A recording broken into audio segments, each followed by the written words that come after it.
was in love, truly in love with God. I thought I fed the spirit the way I was supposed to feed my spirit.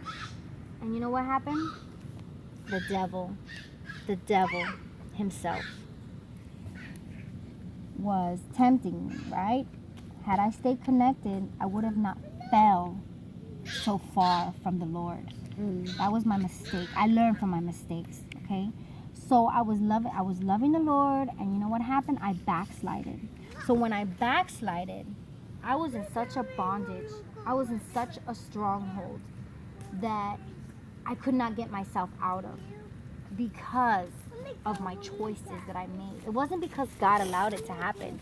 God has allowed a lot of things to happen, okay? Because of, allows things to happen in a sense where he allowed us to have free will, right? That's what God is allowing, okay? Not allowing the damage. He's allowing us to have the free will is what I'm trying to say.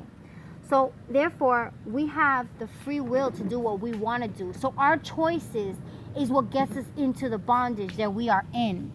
And if we don't come out of that bondage and make a choice because we want to get out of the bondage, then we're going to stay in that bondage as long as our flesh decides to stay there. Okay?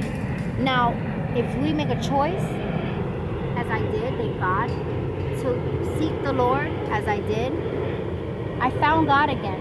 And let me tell you something. I am literally on my toes, because I do not ever want to go back to the person I used to be, because I know how hard it was to go back.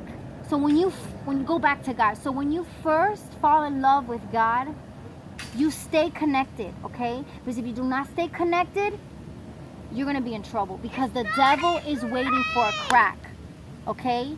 I'm not feeling any rain here. I'm not feeling any rain. Isn't that weird? It's raining all over there.